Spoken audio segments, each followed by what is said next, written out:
Well, it's about time I started trying to do a video for my birthday. Yeah, it's my birthday. And it's only fitting because honestly, I've actually wanted to talk about something I enjoy. Now, before you say anything, I did do a birthday video last year, but that was more of a birthday haul video. But honestly, I had to take it down because for some fucked up reason, I don't know why, but YouTube seems to hate it when I was doing that birthday haul video. Yeah, they immediately didn't like the birthday video I was going for. Needless to say, I had to take it down. And if I'm being honest with you guys, I didn't even like the birthday haul video to begin with. I was doing it at work, and I didn't have that much stuff anyway. And plus, I did it a week after I turned the same age I turned last year, though, like 24 or something like that. And honestly, as someone who's now in her mid 20s, yeah, I don't like saying how old I am in front of you guys, but honestly, it had to be said anyways, though. But anyways, though, today we're not gonna look at anything that I get for my birthday because I'm probably gonna have to do a community post of what I all got. So you can expect to see that soon. I don't know when though, because my birthday stuff doesn't come until later, so be aware of that. Anyways, today we're gonna be looking at a series that's been going around for quite some time on my mind though. But first, let's talk about the 1980s. When it comes to the 1980s, I hear a lot of people say those were the more preachier days, if anything to judge by, though. Honestly, I wouldn't know because, again, I'm not an 80s kid. I'm a 2000s kid born in 1999, and I still claim as such, though. And when it comes right down to it, I'm not talking about 80s from the say the movies or anything like that. I've always had those. No, I'm talking about 80s television shows, if anything to judge by. My introduction to the 1980s when it comes to television shows would have to be from Gem and the Holograms, a 1980s cartoon that I still love even to this very day with the music, the fashion, and how much it would have been. For a while, I remember immediately falling in love with it at the time, and to be honest, I still think parts of the show really stuck with me. It's no wonder why I actually love music so much, and that can be a good effect too, though. And it's really nice to see that happen, even when it comes to it nowadays, though. But now that I'm older, looking back on this show, well, parts of it have to do with me being a kid, though, I guess you could say. I'll give a bit of slack to the 80s. There's no way they can tell what's going to be ahead of their time or what's going to be behind their time, but my god. I think the only reason why I loved this show was because I was more into the fashion, the music, and pretty much what it could have been, though, if for things to consider, though. I mean, I will admit some of the show is pretty cheesy nowadays, but hey, I'd rather take that over the movie any day of the week. And this is coming from someone who hasn't seen the movie. And before you say anything, I don't plan on watching the movie anyway. So there you have it, anyways. But we're not talking about a show from the 80s from the US, but we are talking about something from the 80s that came in Japan. In this case, an anime. Now, originally, I was going to talk about Pretty Cure, a series that's been going over my head for quite some time, and thus I actually wanted to talk about it because if you know me, I'm still a Magical Girl fan. But I decided to push that back into January because, well, Miss Gia, if you're watching this, I really hope that this is a nice birthday present for you. Because honestly, I wouldn't have it either way. Now, I don't want to say that I want to talk about Pretty Cure, just that in of itself, though. But honestly, though, when it comes to the Magical Girl podcast, when the hell I was going to do it? Now, in this case, I'm going to talk about something from the romance genre. Now, I don't know about you guys, but I actually don't mind a little romance. And honestly, when it comes right down to it, romance is still something that I still love, even to this day. But I really have different ways of looking at romance. Usually, I like it when they fall instantly in love or something like that. Or sometimes, if anything, it's really depends on the execution of what happens when they slowly get together. Yeah, I'm not sure about you guys, but I really think it's safe to say that's what gets me into romance. Or hell, even something like reverse harems, which is still, in my opinion, something I still enjoy. But there's one demographic of romance that I'm sadly not really attached to, like some of my peers are. That series of genre being the Shonen-ai demographic. For those of you who don't know, Shonen-ai is basically a term used for something called boys' love, which is what the term is. The basic premise is simple for the genre. All you have to do is get two male characters, mostly androgynous males, and mostly have them slowly get together while falling in love, but they have a story to work with said issue and stuff like that. So basically, it's basic gay love, but with more of a story to it, though. And while I admit that this is a demographic that some girls are into, I mean, my girlfriend's into something like this. Personally, I've never been a fan of this demographic. Now, that's not to say that the demographic itself is bad or anything like that. It's just that I can't get into it, though. And don't say the homophobic bullshit because I'm not homophobic. I wouldn't be having a girlfriend if anything. Though, to be fair, I'm more bi than and gay, so there you have it, though. I mean, my introduction to the Shonen-ai demographic would have to be one of two things. Those would either be Boku no Pico or Earthian, neither of which were that good. It makes sense that Boku no Pico would get memed on. I mean, anything, if you remember back in 2020, which was a million years ago, you would know they spawned a bunch of memes with this your theme song, and a lot of trolls saying that it's a masterpiece and you should definitely see it for yourself or whatnot. No, the problem with me personally, though, as someone who takes things literally, is that it was extremely bad. How bad was it? Very bad. Bad to the point where there are so many underage male characters, to the point where it's obvious that nowhere near as a teenager. They're going so far as to do something sexual to these boys, and we're supposed to get a laugh out of that.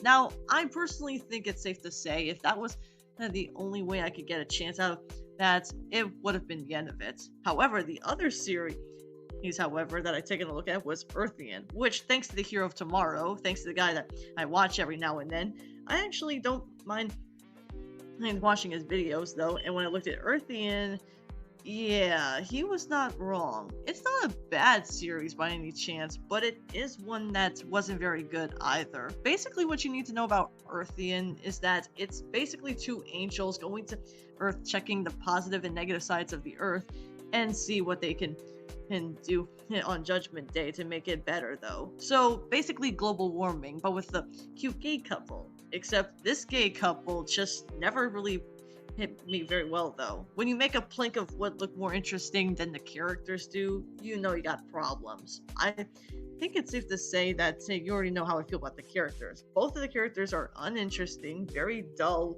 at times, and what's more, they don't even do much to bother with the overall story, because every time they throw a plot in, that automatically means we have to get somewhere, anywhere to get to another problem, and then we're supposed to cure at the end. It's too bad, because normally I would give up after those few chances, but here I can safely say those are far from the minimum of that, though. But we're not talking about any of those anime today, though, because today we're going to be taking a look at that's an anime that not a lot of people have ever talked about, and thus I've only seen people talk about the manga and therefore the movie. So as such, let's talk about Patalliro. Patalliro started out as a 1978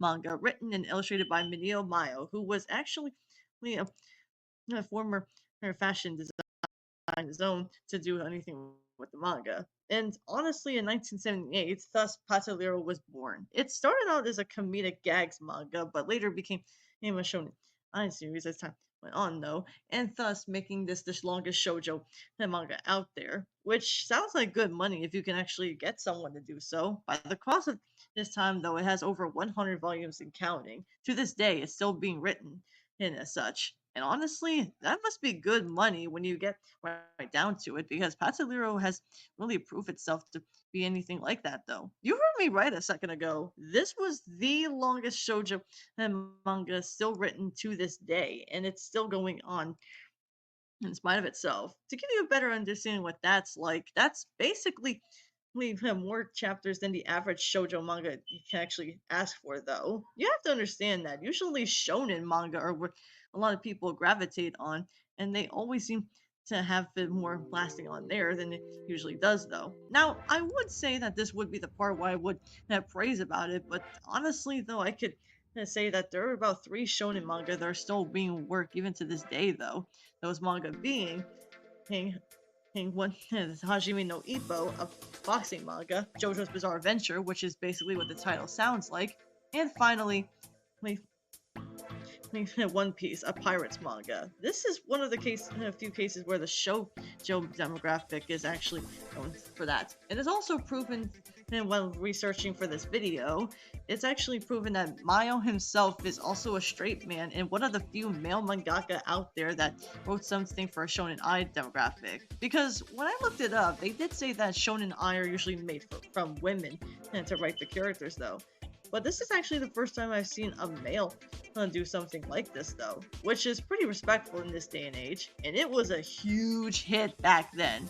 Patalliro had not just a manga, but they also had two anime adaptations. The first ever movie, which was after the first anime came out, which is very respectful if you think about it, and they also had a lot of other things going for it. A live action, stage plays, musicals, and a soundtrack album, DVDs, and sets, and so many others along the way, though. Now, while I admit that is good money, I have to say, you must be pretty damn happy to have that much going for it as well, though. But sadly, while I have gotten a lot of chance to give a lot of praise for something like that, though, sadly, there hasn't been a lot of people who have talked about to the anime adaptations. Now, I was originally going to talk about both anime adaptations because honestly, they both did have something to do with Patalliro.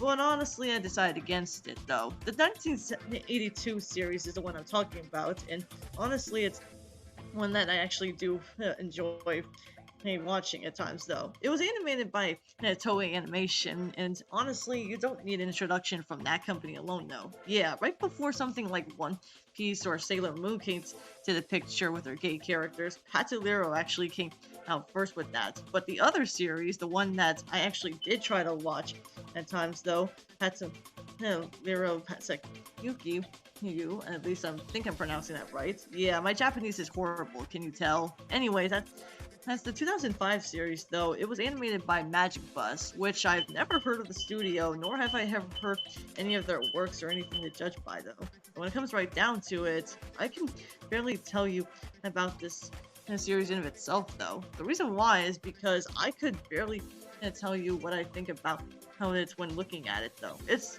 Patalliro, but kind of not, though.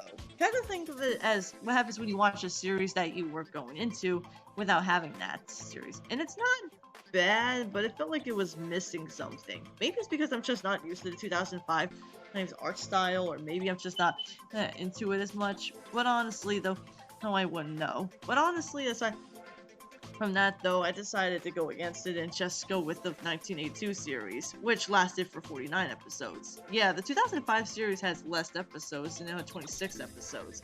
Now, this would be the part where I would tell you more about the show, if it weren't for the fact I had a hard time finding this series. Hunting this series down was really driving me mad at the time, right to the point where it's obvious they tried everything they could to make this series hard to find, though. Like, I had a hard time looking all the time, though, and that wasn't even getting the end of it, though. See, in case you guys don't know, Patalliro on Watch Cartoon, which is where I watch most of my shows, not just anime, but anything in general in there, they had only episodes 1 through 17 and 36 in the first batch, while the 2005 series, while they had all 26 episodes, had only few episodes from that original series and put in that batch. I don't think I've ever seen anyone do that before, nor have I ever seen anyone try to do that, period.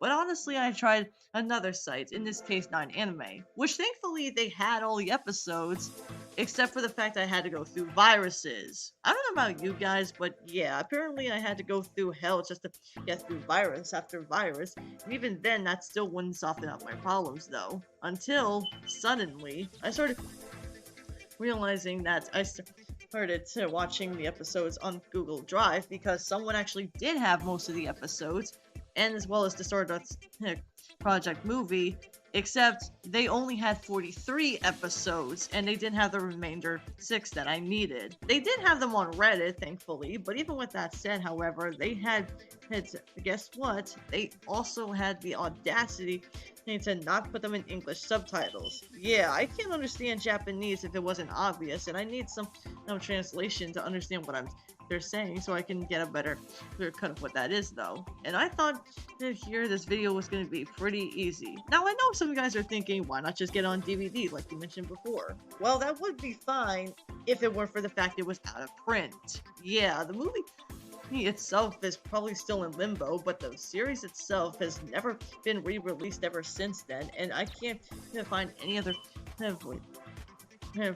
any place to find this series. So I tell you what, if I'm gonna go hard on this though, I might as well just download all the episodes that I have, especially the ones on Reddit, and see what I missed out on, and go back to 9 Anime and just work it from there though. And I thought this series was gonna be pretty easy to do. So after that long-ass introduction about Patalliro though, let's dive into it and see if Patalliro is any good, or if we're gonna find out who killed Cock Robin. Now, I'm gonna have to say this right here and now. This series is not anything deep per se. While romance is probably a deep genre to get into though, I wouldn't say that this series itself is all the way deep though. So what you need to know is the premise. Basically what you need to know, there's this king prodigy named Patalliro. He's a 10-year-old boy who happens to get himself into some kind of mischief.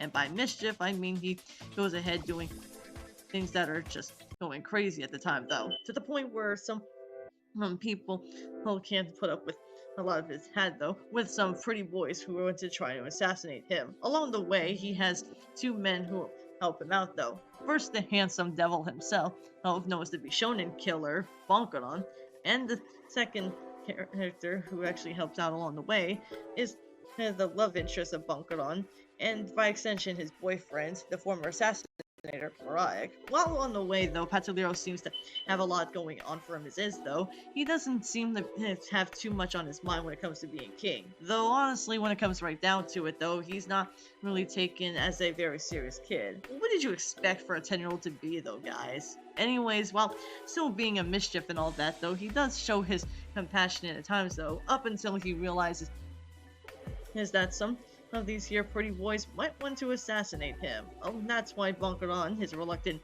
bodyguard, decides to do what he can to protect him though. Even if it means putting up with the annoying kid out there though. But changing his life though when meeting Mariah later on, and then things get to slowly get more and more along the way though. Of course, bizarre is a common place for the series, so whatever batshit insane thing you can think of, there's usually something that goes on though. This came out way before JoJo, so if you think that someone's gonna pop up immediately with their stand, you've got another thing to stake in. And no matter what happens along the way, Patalliro will do anything on the way to keep himself out of trouble while still getting into it in the process. Although he does find ways to get out of it in the process. No matter what repercussions come along the way, Patalliro will do whatever it takes in order to do so already. And that's about it. This series is basically more of a comedy first and all that other shenanigans, while the rest is mostly just either Shonen-ai or something else like action involved. Yeah, this may be one of the cases where I have to be honest though. Unlike the other Shonen-ai shows I've mentioned before though, this is more of a comedy show and a Shonen-ai second, which is good if that appeals to someone like you, but in my point of view, I have to say it actually is one of the reasons why I actually chose to talk about this series. Yeah, I know I'm gonna get a lot of hate for saying this, but I never really cared for the Shonen-ai demographic to begin with, if that makes any legitimate sense for any of my audience, though. I'm not saying it's a bad genre or anything like that, but it's one of those cases where I just can't get into it as much. And before you think of the homophobic bullshit, that's not why I couldn't get into it though. No, the real reason why I can't get into it is because I'm just not into having the stuff that they usually include in Shonen Ai series. The sexual assaults, the male characters trying to find ways to make their love work out but still have their own misunderstandings every now and then. Now, to be fair, this is true about all romances, but at least with some of the other romances, some of the stories do leave me intrigued though. And if there's a Shonen Ai show out there that was really stated to be pretty good, you can either bet it's either recommended or I have to look up on the internet to figure out if it's good or not though. And being a comedy show at first and Shonen Ai second, I think this may be the reason why nobody puts this on their list anyways though. And before you say anything, that's what I think of this show in Intensify though. Now, I will say though, when it comes right down to it, this show does have a lot of things going for it though. The slapstick itself is something that can get a laugh out of if you're into something like slapstick. Anyone who's seen or heard of the Three Stooges would already know what I'm talking about, though. But there are some other things that do make this show feel like it could have been better if it weren't for the fact there are so many comedic moments. And what's more, they also have a lot of pretty boys, though. But before we get into the pretty boys, there is one thing you're probably wondering by now. So you're probably wondering, hey, how did I discover this your anime if no one's ever talked about it before, except for maybe the manga and the movie? Well, that's simple. I looked at it through a playlist. Yeah, I don't know about you guys, but aside from creating playlists, I actually don't mind collecting playlists as well. This is going to require a bit of backstory, so bear with me just a few seconds first. See, back in March of this year, when I was watching Pet Shop of Horrors, I wanted to see what other shows I could find that were both on shoujo and josei shows. Because, again, I wanted to see what I could find out of these year demographics and see what I missed out on. Except I wasn't just watching just Pet Shop of Horrors at the time. I did watch some other shows around that time. I watched Great Teacher Onizuka, The Goku-Sin, and what I missed out on JoJo's Part 5 and 6 at the time, though. This was during the time when I wanted to see what kind of anime collection library I could have on my sleeve so I could watch it, though. But this was during the time when, after watching Part 6, watching that in particular, JoJo, I wanted to take a look at something that was more aimed at me, something that's more for a female demographic. But right when I was looking through that playlist, one of the captures that really caught my eye was really the first end credits theme. Now, I had to search through what the series was called because, again, I can't read Japanese. I don't even know how it's supposed to be translated from a title on YouTube, so I can't really muster up what that is like, though. So I had to go search through scrolling in the YouTube shorts that they had in it. And wouldn't you know it, what really gravitated my attention was both the first end credits, the song, and thus, believe it or not, and I can't believe I'm saying this out loud, the characters, Bunker on Mariah. Trust me when I say this though, if you can get my attention with very nice music that really catches my attention, or any kind of music out there for that matter, or something like the characters, how they're designed, this is the way to do it. And I honestly have to say though, for something that's really made by Toei Animation, I thought at first it was handled by Nippon Animation, the people behind a lot of other stuff, though I'm mostly familiar with the Wallflower, Tokimeki Tonight,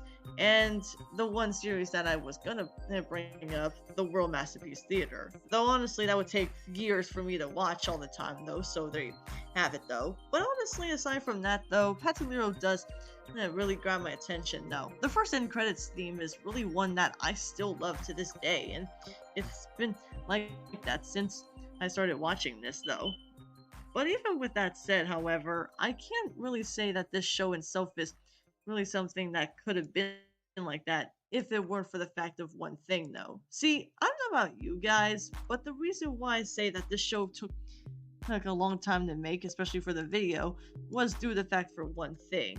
That one thing being that this is one case where I have to go a little more into the characters. So I did say before that Patalliro is the titular protagonist. And aside from being mischievous and all that, well, I like to think of him as basically Eric Cartman before Eric Cartman came to the TV screen. Yeah, he's basically that. Mischievous, come up with schemes, get himself into trouble, sometimes find a way to get out of it. If no one helps him out on occasion, though, gets punishments that karma gets up on the ass. Well, to be fair, this is one of those cases where for a mischievous kid, you know he's going to do something really in trouble and something like that. But honestly, he does show his brilliance every now and then, and he also has this dance going on, the Who Killed Cock Robin song. Now, I don't know if anyone knows this, but back when I started watching this series, I thought at first it was made up by this show alone, but no, it's actually based on a Mother Goose nursery rhyme, and every time something random or something pops up, though, Patalliro would usually do that simple dance. Or if he gets embarrassed or frustrated or something like that, he'll usually groom like a cat. So there's that. He'll usually go meow every time he does something. And honestly, though, it's pretty nice to see that, though. Though honestly, I have to say, his design does remind me a bit of Hitler with that uniform. And before you ask, I don't want to be rude or anything, but he also walks like a Nazi at times, though. I'm not trying to be rude or anything. I am blunt, yes, but I'm just saying just in case, though. And honestly, when it comes right down to it, the show itself has a lot of characters to be had here. Now, it's obvious that the characters that we're mostly following are not just Patalliro, but as well as Bunker and Mariah. I'll go over Mariah first, since there's a lot to unpack with the guy. Not to say he's a bad character, he's a fine character by all accounts, but there's a lot more to him than what meets the eye, literally. Now, honestly, no, when it comes right down to it, I have to be completely honest. I didn't think there was anything about him, though, but can I just say that at first glance, I thought he was a woman at first sight? The reason why I say this is because, well, if you can see the picture from what I'm showing you on the screen, though, the one with the orange hair, yeah, Mariah himself is a man. And despite this, however, he really does show that very feminine man look, though. Basically, he's a femboy. And by that, I mean he really shows. Not just in his outfits, but the way he also looks as well, though. And honestly, when it comes right down to it, he does have that very feminine look, though. Though it did kind of surprise me, though, that he is a man, because he was actually one of those cases where he did seem like he does seduce like one, though I don't want to say too much on that, but still. But what really baffled me was also for how I thought he was a female because of a few things. The first is that, like I said before, he was a former assassinator. In this case, he was the former assassinator of the International Diamond in this case, though, basically what you need to know is that this organization is corrupted as hell. Like, to the point, well, they'll do anything to assassinate or kill anyone in flesh and blood. This usually goes into Patalliro or Bunkeron's case, but when Mariah was supposed to be the one to assassinate Bunkeron, things don't go as well as they hoped it would have, though. And as you can tell, he didn't take that too kindly, though, to the point where he'll do anything to do so. But in the same episode that he gets introduced in, and he gets introduced in episode 5, so if you ever want to watch this show for yourself, there's your head up there. He doesn't really go for it all the way, though. See, in this case, though, Mariah decides to actually go against what his chief taught him all those years, and thus, with the count and everything, not being his own boss or anything like that, he decides to go with Bunkeron and decide to be his partner. Aww. Okay, I will say, though, it does happen too suddenly fast, though, but I think it's still pretty cute regardless, though. But what really have to say about his character can rub some people the wrong way. He can be a bit dramatic at times, though, to the point where he'll think he's going to be ending up like a burden. Now, I will say it does feel kind of annoying, but at the same time, I think I can kind of understand why they did this. Because back then, Mariah didn't have that many friends. After his parents died, he went to a certain school, and what's more, he also went so far as to do some other stuff along the way, like how to become an assassinator, though. Now, I will say there are some moments where it felt like he got assaulted, like sexually assaulted, but I'll come back to that later, though. As you can tell, though, he really didn't have much of an easy life back then, so you can definitely tell where he's coming from, though. And even with that said, however, I still grew to like him more than I thought I would have, though. I thought at first he was going to be ending like Chihaya from Earthian, this kind of guy who just thinks not, oh, because he's the weakling or something like that. But no, thankfully he does stand up for himself. But what really gets to me is his temper. Like, if you try to think that his temper is just something that's just angry and that's about it, no, his temper is really ferocious to the point where he'll beat Bunkeron senselessly, if anything to judge by, though. And that's really saying a lot, though. But there's one thing I don't like bringing up on my channel, but I might as well bring it up while I still have the chance, so bear with me for just a second, though. Okay, I don't like saying this, but oh boy. This is one case where I know there's going to be a lot of comments on this year's session about what I have to think about this, but bear with me for a second. So, you know the thing called MPreg? The thing, though, guys? Basically, what this is basically a short term for male pregnancy. And I bring this up because in the manga, not the anime, thank God, but for some reason, I don't know how, but for whatever reason, Mirai gets pregnant twice. The first time was a miscarriage, but the second time he and Bunkeron have a son named Figaro. And I would say that maybe he's a female going by male pronouns, or in this case, maybe he's just going ahead and just making himself a trans male, if anything to judge by, so that could be a comforting taste for something, though. But no, apparently he's not any of those. He's really a cis male, and what's more, he's still actively as such, though. And I would say that he does cross-dress as a female, though, but honestly, that's really nothing new, though. But they don't really cross-dress, unless you count the times where Patalliro makes himself cosplaying at times, though, so there's that. And yeah, look, I don't like the male pregnancy thing, though, especially because I think it's really impossible to do so. But I highly doubt anyone who's watched this show would say that's where they got it from. And honestly, aside from that, though, yeah, that's really egregious to me. Because in the manga, he thinks that he's not a real man or anything. Well, look at it this way, Mariah. At least Bunkeron's still with you. Until...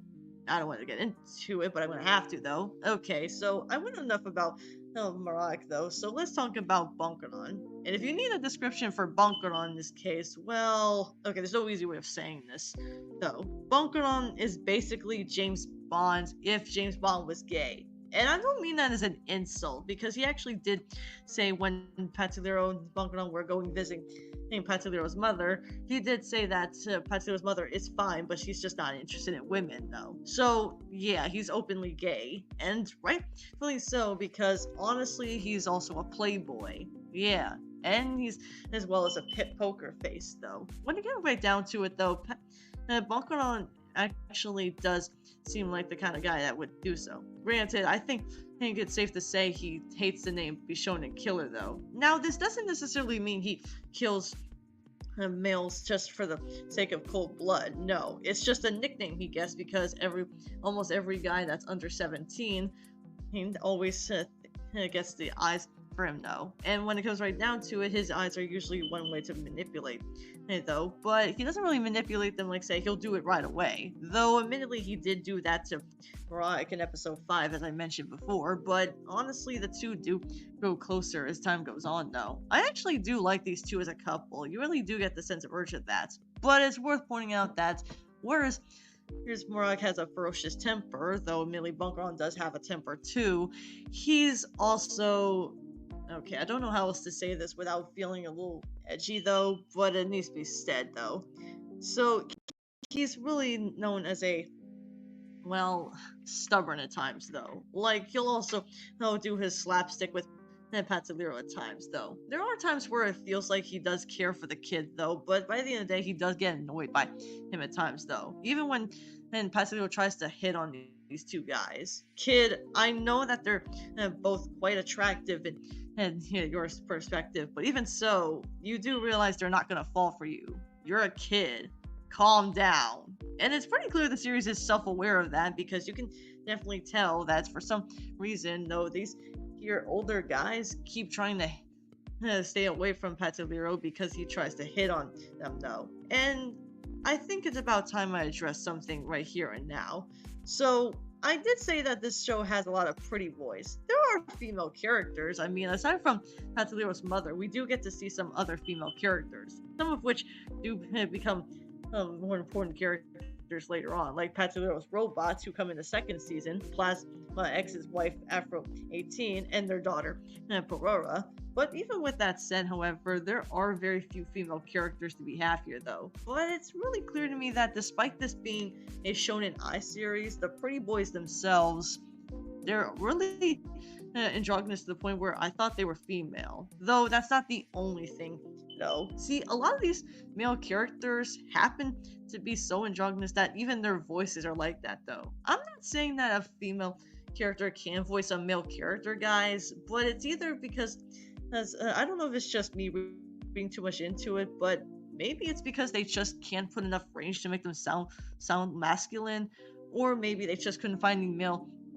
roles to be well talking like the male characters though. And I'm saying this because a lot of the male characters do have female voice actresses playing their voices. That's not a bad choice or anything, but it does get kind of distracting when you realize that if they're supposed to be male characters, why do they have women voice actresses still sounding very feminine in a lot of ways though? Now I can't speak for a gay person because I'm not gay, but even with that said, it just made me realize that it just makes them too feminine to the point where you kind of feel like they hit puberty wrong or something like that. Though to be fair, my voice is nowhere near as much as what people say. Yeah, a lot of people say they like my voice, but I personally don't like my voice. And it gets even more egregious when it comes to Mariah as well, though. I did say that I kind of mistaked him as a woman, but that's also for his voice too.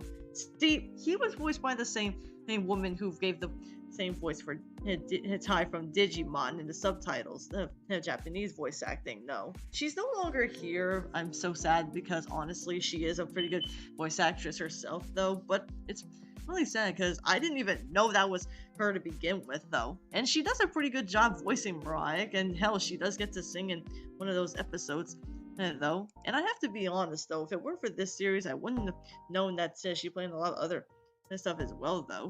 But it's also pretty clear that there are a lot of things that really get to me about the characters, though. Like, not every male character here is feminine, thank God, because if it was, it would have been too much on the nose. But I think what really gets to me about this is that some of these male characters do have their muscular build at times. Say what you want about Bunkeron. I mean, while he does have long hair, eyelashes that are very thick, and as well as say the eye shadow, the purple eyeshadow does look good on him. I'm not going to deny that. But it's pretty clear that it can be a bit distracting when you realize that Bunkeron is voiced by a man, and what's more, it does have more masculine build to him, though. So I can't really say that's a bad thing in its own right, but it can be pretty much what you expect it would have, though. But honestly, Bunkeron's voice actor, if you're familiar with Gundam, you probably have heard some of these here voiced his before then. But honestly, when it comes to his voice, he's provided by the same person that I mostly know him for voicing Kunzite from the Japanese dub of Sailor Moon. The time when he was still around. Yeah, he passed away in 2006 due to cancer, and honestly, it's pretty sad we never get to hear his voice. He was actually the first one to go out of the trio. Now, there are other characters, though, but if I listed everyone, we'd be here pretty much all day. So I'm just gonna go over the ones that stuck out to me. I did say there were robots before, but that's because Patalliro made robots. Yes, a kid that making robots, isn't that a shocker? Isn't they're really needed for making Plasma X. Now, Plasma X is, if you actually want to watch the series for yourself, I don't know about you guys, but Plasma X would really remind me of C3PO from the Star Wars franchise. I say that because he's almost built like him. He's golden, he stands like him, he runs around like him, but honestly, though, it's really hard for me to say much about it, though, but he does show he has a kind heart, though. Yes, robots that have emotions. I wonder where I saw that from. I think it was from a show called Futurama. And then there's also some other robots like Afro 18 who didn't want to be with Plasma X at first, but they decided, why the hell not? And they also, she also happens it's a hit on Bunkeron. Hey, I'm with you, lady. I really wish Bunkeron was straight, or in this case, bi, because otherwise, yeah, he's not having it though. And besides, he doesn't understand women either, so I guess there's that. There's some other characters like, say, the butler, I guess you could say, that happen to help out though on occasion, but I think he's very feminine, just by it's looking more masculine than you think though. Hey, I'm with you on this one though. I'm masculine and I'm still look feminine in my own way though. And there's also the fact there's these onion head characters who serve as servants for Patalliro. I would tell you the Japanese name, but honestly, my Japanese is so bad I don't think anyone's gonna understand what I have to say though. Yeah, this is what happens when you have an English and Spanish accent, guys. But it's pretty. But honestly, I have more of a Spanish accent and English accent, so there you have it. Honestly, when it comes right down to it, though, the characters do gravitate on though pretty well, though. Though Bunkeron does have more of a UK vibe, though, and I'm not sure if this came out before or after the James Bond movies, but still. But they did say his character was mostly based on Henry Cole. Bunkelin, which I've never heard of the name. I only just recently researched it, and honestly, it's too obscure to even get at his own Wikipedia page to the point where I don't even know what he looks like. And I would tell you to look on Google, but I don't really know if it's going to be the right one or not. I can't muster up what he looks like or what he's supposed to be, but I'm just saying that it's basically James Bond, but if James Bond was gay. So, after all that, though, there are other characters we have here. There are some episodes I would go over, like, say, the one episode where Patalliro does try to do something that tries to find out what's going on with the International Diamond Syndicate, or hell, even when the episodes where Mariah may feel like Falcon's gonna leave him behind or something like that. This show has a lot of episodes that work with that, and honestly, this show has 49 episodes, so it's not like you're gonna miss out on a whole ton of stuff though. But it is pretty clear this show did stuck with somebody, because one of the characters, Skunky, who comes up in season 2, is really known to be the inspiration for Sailor Moon, its creator's husband, and who made Hayel. So yeah, that's really something to be happier though. But aside from that though, let's go over the things I didn't like about this show. So, while the show itself was still pretty good though, there were some things I didn't like about it. For one thing, I didn't like some of the tropes they use on the game characters though, the male characters specifically. And I'm not saying this as in they're gay, that's not really a problem per se.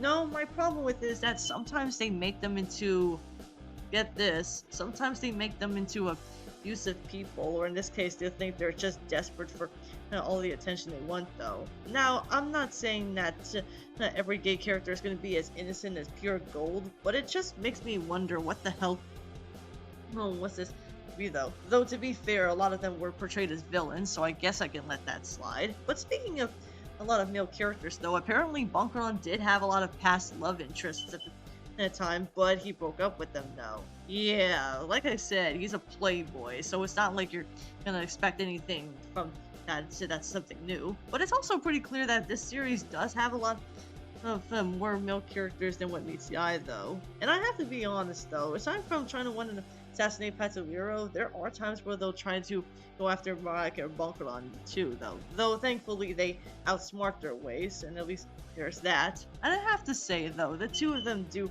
make a very good couple though. Unlike Earthian's couple, this is one case where I have to say they're not too far from the leap though. That doesn't stop them from one of them hitting the other, and while the other one cheating, but we'll ignore that. But I have to say though, it's still pretty interesting sight to see that. But it's also pretty clear that there are a lot of villains we have here. I don't have the time to list them all, but there's only one villain that really stuck out to me the most. Outside of something like, say, Thatcher, who was really shown in episode 2, and say one of the other characters like Beyond, which I'll get to later, and also is Jada, who looked like he was a woman at first glance too, though. Yeah, as you can tell, there's a lot of characters here though, so it's not like you're gonna not expect that though. But let's go over something else though. So let's go over one thing that did gravitate my attention pretty much when it comes to that. The two-parter. Well, specifically the series finale two-parter. What you need to know is that in this two-parter, there was something going on, though, with a character by the name of Damien. If you need a description of Damien, well, I would say he's basically Akito from Utena before Utena came to the TV screen. But there was something else throughout the time, though. And honestly, it's really no surprise that this series did have a lot of those male vibes to it. But I'm thinking that when it comes to Damien, I think he may be a bisexual character because, oh boy, this is not going to be easy to talk about. So strap yourselves in, folks, because this is not going to be a pretty sight ball of accounts, though. Because Damien is a character that comes at the end of almost the end of the series, like the first series, however. And when it comes right down to it, though, it seems like he was happy to see Bunkeron, and with Bunkeron too. But there was something else going on with it. Look, throughout the series, you do get this sense of urge that Bunkeron really does enjoy having a lot of men by his side. And honestly, though, he's more interested in those than may think, though. And honestly, when it comes to being a boss of something like that, though, he also had him by his side, but not in an attractive way, though. Although his boss did try to hit on him, though. Dude, do you realize that he's 27? At least Murag is 18, so that makes it better. At least that makes it more that he's a major. But even with that said, however, it's back to where I was going for Damien. So something happened in their past, and it's here where we do get a little uncomfortable when it's gonna do so. What I'm about to tell you guys is gonna disturb you. So get this.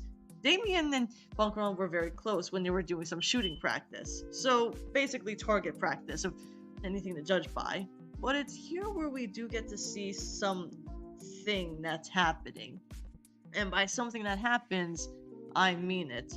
Because get this. Damien wants to is going to hang out with some girls, and he wants to tag Bunkeron along. Except this was back then, 10 years prior before from the series that began. So when Patalliro went back in time to see what happened, they were both roommates. What I mean by they, I meant Damien and Bunkeron. You get my point. Anyways, when it comes right down to it, Damien wants to have Bunkeron tag along, except Bunkeron refuses. Except after hitting Damien because he didn't want to do what Damien wanted, this made Bunkeron run away until Damien settled it. Though. And it's here where we get to see something happening, though. Yeah. Throughout the time, though, you do get the sense of urge there was something else coming to it, though. And when you get right down to it, things get heavy for Bunkeron's case. Suddenly, though, he gets pinned down with Damien doing something by pinning him to the bed and doing something that he only wants him to forget. Yep, he basically pins Bunkeron to the bed to the point of his anyway. Also known as he raped him. And now, on one level, you can see where this is coming from. At one point, you do get the sense of urge that it really goes as no surprise that this would have been like that. But this was just going too far. Up to this point, though, Bunkeron doesn't mind Damien as much, and so on and so forth. Up until he finally realizes that he disappeared, and so on and so forth, though.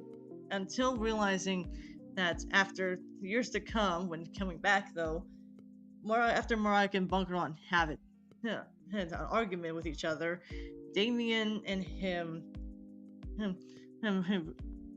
goes after Murag in the same way that Bunkeron that he did to Bunkeron years ago. This triggers Bunkeron to the point of that, though. And you know what? I don't blame him, because I sadly went through sexual assault. I know what this is like.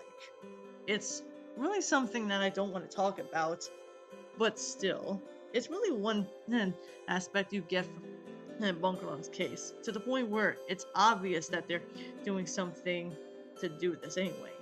But when Bunkeron gets pissed, you can tell he goes after Damien, to the point where he'll do anything to save him. And whether he cheats or not, though, you do get the sense of which Bunkeron does love Damien, and until he saw this, and then after years to come, it's no secret that he had to get revenge after what he did to Mariah. Mariah loves Bunkeron as much as he loves he thinks. And it's pretty clear that you do get that urge. Until after finally getting the bastard, Mariah saves Bunkeron from a bomb. And this bomb itself is what Mariah goes, pushes it away until it explodes, leaving Mariah wounded in the process. In the level of that, though, it's Bunkeron takes Bunkeron to the hospital right away, and it's here where we do get to see that happening, though. So, and it's here where we do get to see that the injuries actually had him wounded, but he does survive, though. And you know what? I'm glad that he survived, because these two are adorable with each other. Not just because of how much they've been through together in the series, but because of how much they both really do care for each other. Until you realize that they had the movie afterwards, though. Yeah, the movie itself was okay, I guess you could say. Without giving too much away, though, the movie itself was alright. Nothing too spectacular or anything, but it really serves this character I mentioned before, Beyond. And Beyond is, well, he somehow came back after getting shot at, and for some reason, I don't know what reason that was, but yeah, they somehow came back after getting shot at, and as the tower crumbled, he somehow comes back. I don't know how you can come back after the tower crumbled on top of you, but yeah, apparently Bunkeron, Marag, and Patalliro have to stop this bastard before he gets in like that. Though it's pretty weird that they had to make his hair lilac when his hair was sandy blonde before. And yeah, without giving too much away, because honestly this show has been having a lot for me to say, I think it's safe to say, without giving too much away, the movie itself was still alright though. But you're probably wondering right now of two things. Why did I decide to talk about this series after all at this time though? Well, I think it has to do with it's because of two things. For one, no one's ever talked about this series before, and with that said, however, I still don't think it's safe to say there was a lot to be uncovered here, and it has to do with me personally. Now, I don't know about you guys, but I go through fixations.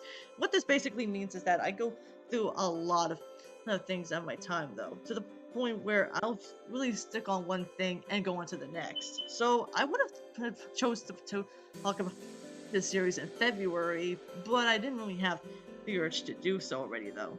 And honestly, I wouldn't have a better way of doing it until doing it on my birthday. I started watching this show when it was on the Wow Wow Wubsy anniversary, when someone brought it up to me.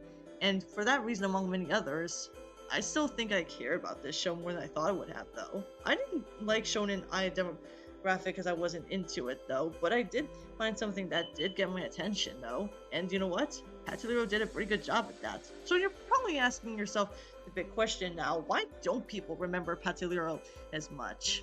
Well, I think it has to do with the time period, because let's be honest here, some shows, especially nowadays, usually come out way before or after their time.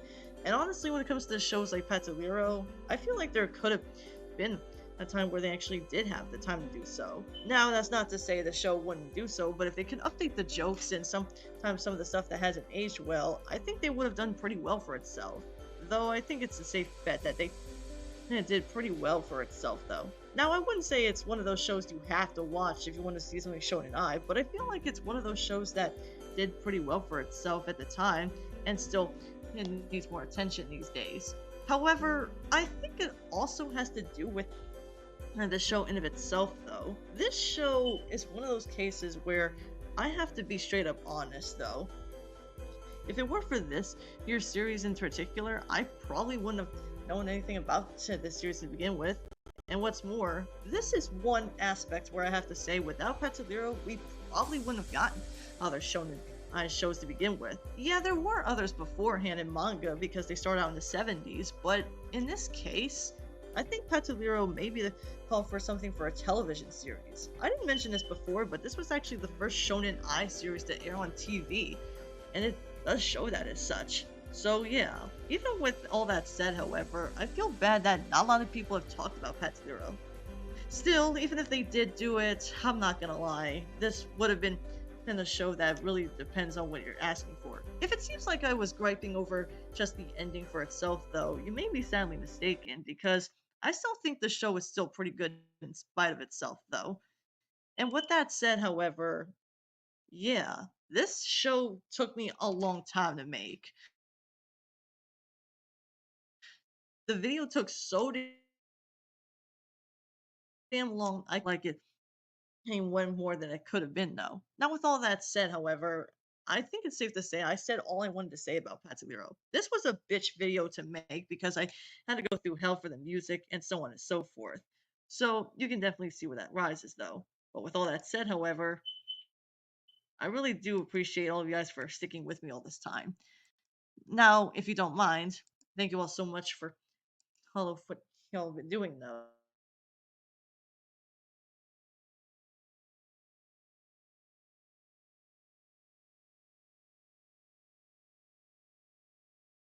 With if it weren't for you guys, and we'll talk about a video. I hope to do a Halloween themed video this month.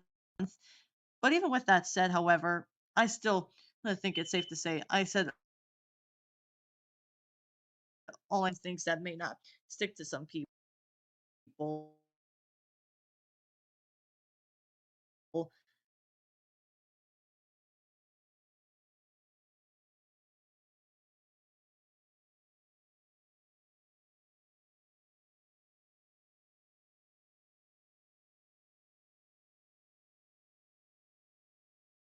Modern era, a lot to this day and age, but it's still one that I think really needs more of a can, a raise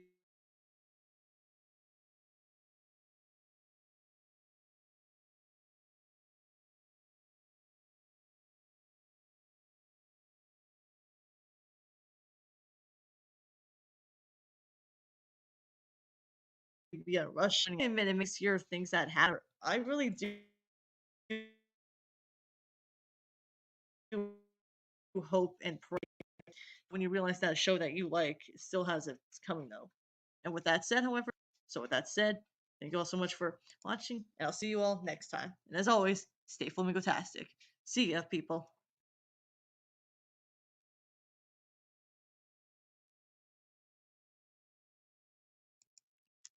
Now, play us out. Oh, it's ending song, if you don't mind. Yeah, I'm gonna be playing the first. You wanna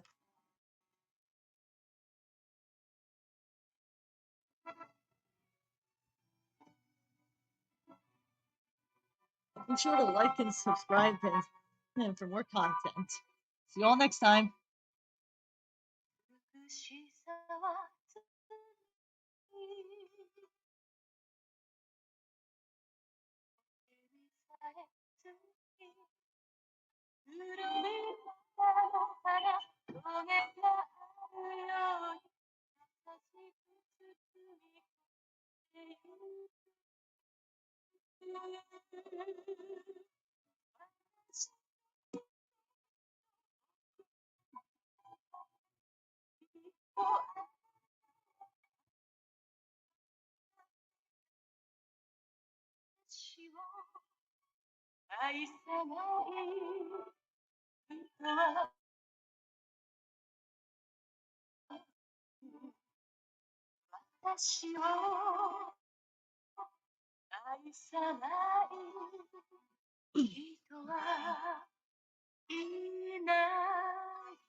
And I really mean it, guys. If it weren't for you guys, before we close, I was gonna say I really do appreciate all you guys for coming this whole time, though. I mean, yeah, I'm sorry if the stream turns out to be an hour long, but honestly, I wanted to make this video as big as possible, though. So I decided why the hell not, anyways, though. But there is one thing I have to say, though. I am gonna probably do a Halloween themed video, this month, though.